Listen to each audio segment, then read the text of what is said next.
Hey, you guys, thanks for joining us. It's Friday, August 9th, 2019 this year. All year. Yeah, it's a very special episode. It's the first time since we've been doing this, me and Perry are physically in the same location. Yeah, don't act like you're not impressed. Make sure you guys follow us on Twitter at Management Clock. You can catch our podcast on YouTube, Stitcher, Spotify, Apple Podcasts, and Google Podcasts, as well as a few others that you can check out down in our description. Make sure you subscribe to our video on YouTube. We greatly appreciate it. And we're going to be giving away a second Le'Veon Bell jersey when we get to 300 followers on Twitter. And you could get a second opportunity to win that jersey if you subscribe to us on YouTube. Yeah. So go ahead and click that button right now. Yeah, we really appreciate it. Let's get to the show.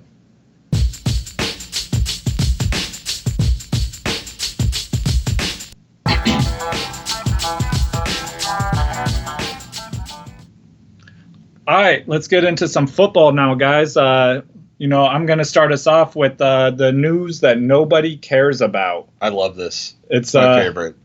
Yeah, it's always my favorite part to get into the. Yeah. All right, so first of all, we got Niles Paul. He retired this year. Yeah, that happened. Yeah, I don't know. I wasn't sure if he was in the NFL. I came across my news feed. I had to Google him. Apparently, he played. Oh. Yeah. So he's gone. He doesn't do that anymore. Okay. Yeah. Enjoy your retirement. Gruden said that 2 weeks ago he expected more drama from Antonio Brown. I don't think he realized how right he was. Yeah. We'll get into that in a little bit later. Yeah. He's got the drama now. Yeah, Gruden, Jedi Master. Yeah. Last piece of news no one cares about. Kirk Cousins complaining about his center profusely sweating.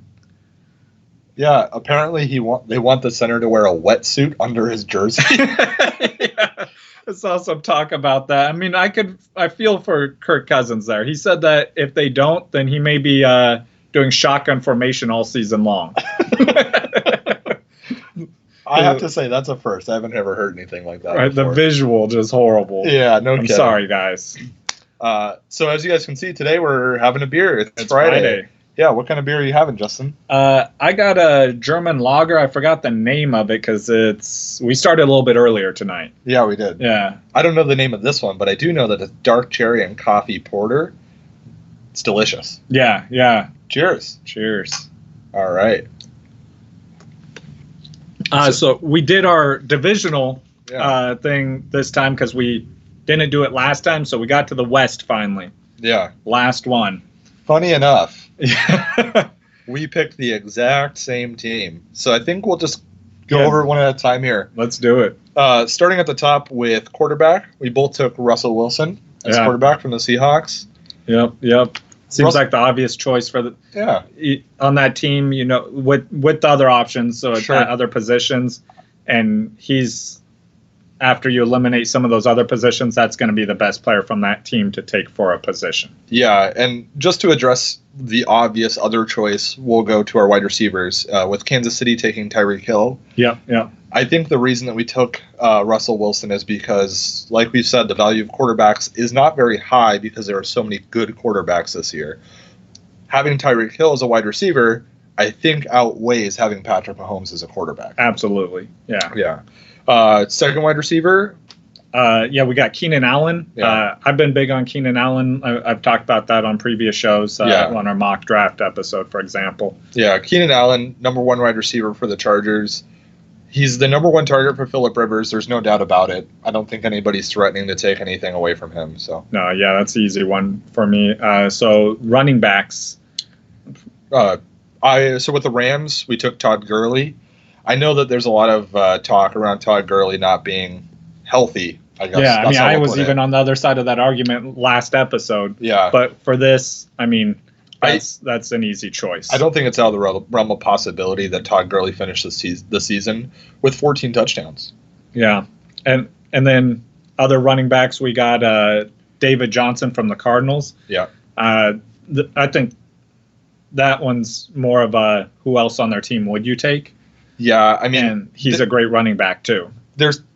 some talented players, but nobody that we'd take if we had one choice, right? Yeah, exactly. And David Johnson's a generational talent. He's just been in such a bad situation the last couple of years. And then as a flex, we took Josh Jacobs out of rookie Oakland. running back. We talked about him last episode as well. Tons of opportunity there. Tight end.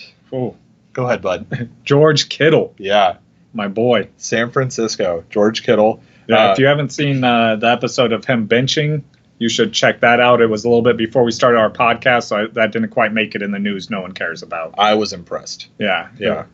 And then for defense and special teams, we went with Denver. Denver's got a ton of talent on defense. I think they actually underperformed last year, considering the talent they have. Bradley Chubb, Von Miller. Absolutely, and it'll be. I think now with a better quarterback, they'll have more of a chance to do that. Definitely, yeah. And they're gonna. I mean, they're gonna run the ball. They're gonna run the clock. The defense should not spend the entire game on the field. So, yeah. So that takes care of our divisional choices. Yeah. It's Friday, so we got some news. We do. It's a news episode. First piece of news, we already kind of teased it a moment ago with Antonio Brown. So a couple of things. We talked about Antonio Brown and his foot injury, which turned out to be frostbite from a cryotherapy chamber, not wearing the correct footwear. I don't exactly know how that happens, who's to blame there, if it's him or the trainers. But if you haven't seen the pictures, they're gruesome. I don't think we'll show them. Yeah, probably not. But you can Google them. Not safe for work. So with that going on, he's been missing practice. It was reported yesterday night, early this morning, that the Raiders haven't been able to get in contact with him. Yeah, he recently reached out to him, though. Yeah. And to inform them that he was going to be filing a grievance with the NFL about them not allowing him to wear his old helmet that's no longer authorized to be worn in the NFL. Yeah. So Gruden was right. They got that drama on lock there. And we are recording from our hotel room today. Yeah, if you can't tell. We've got room service being delivered right now. Which will be our second beer, so that's pretty exciting. Yeah, we have one of our producers grabbing it for us right now. I just need a signature. Sorry about that. Yeah, no problem.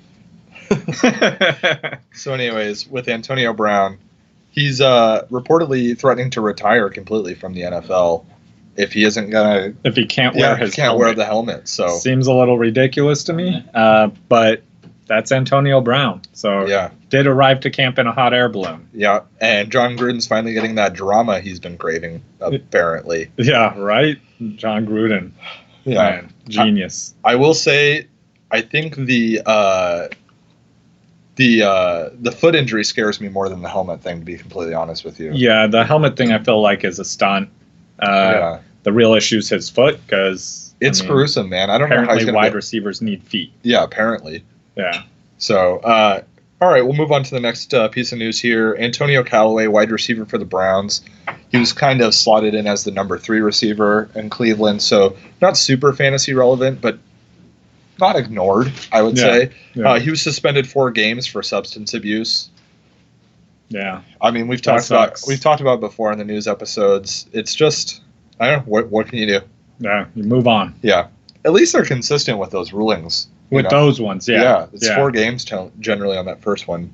Andrew Luck, quarterback from the Colts, still dealing with a calf injury. Yeah, they're confident he'll be back by week 1, but, I mean, you never know. The teams aren't always honest with you, so we'll see what it is. I personally think that he will be back by week 1, but that's not something I'm willing to bet on. Yeah, Andrew Luck was slowly moving down the boards a little bit, which made me think I'd be able to reach up and grab him.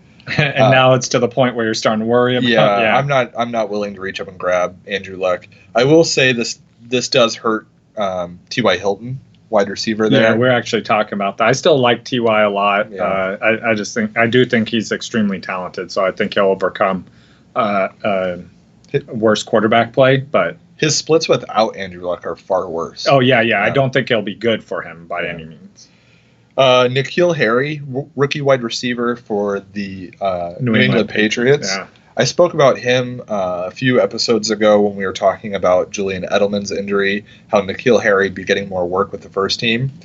He played very well in his first preseason game. Justin and I were just watching the highlights.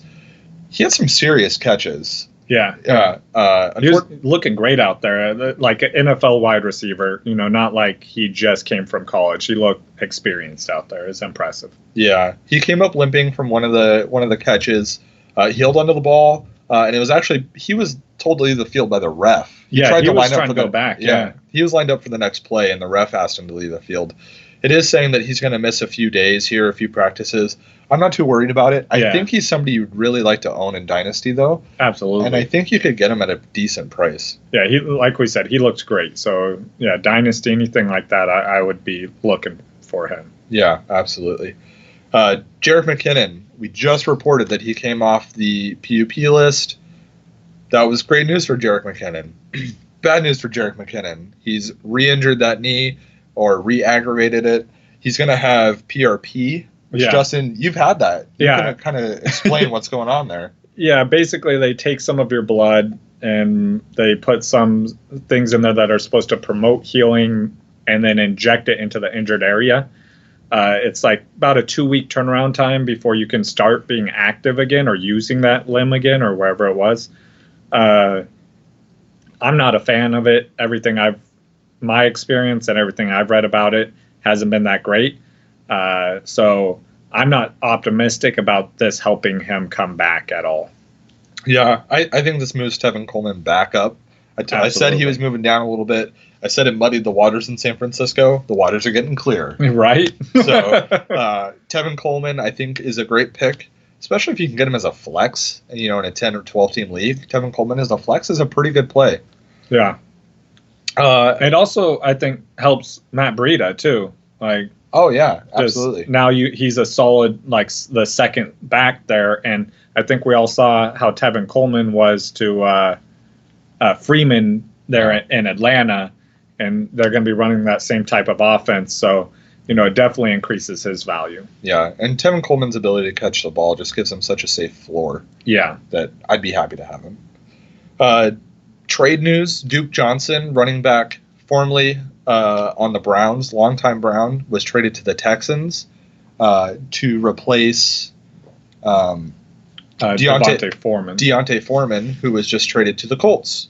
So Duke Johnson will be, I presume, picking up the third down role. Duke Johnson's a really good receiving running back. Yeah. I actually think this is an upgrade for Duke Johnson. I think it's an upgrade for the Texans. And I think it doesn't hurt Lamar Miller that much. So my only issue with this is I think they gave up too much to get him. Yeah, wasn't it? It was a conditional fourth-round pick that could end up being a third-round pick. Yeah, I just think that's too much. But like you said, it helps them this year. So yeah, that's all the news we've really had. There's just been a lot of preseason games going on. We still got Zeke and Gordon both holding out. Yeah. No news there. I feel like with Zeke, something's going to come.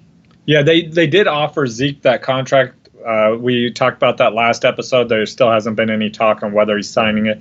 I feel like they're negotiating the details of it at this point, and that's why they're both silent. I hope that's the reason. Yeah. I think that's optimistic. It's definitely positive thinking on my part. It's reported that it's a top 5 contract for the position, so I know he probably wants to be the highest paid running back in the league.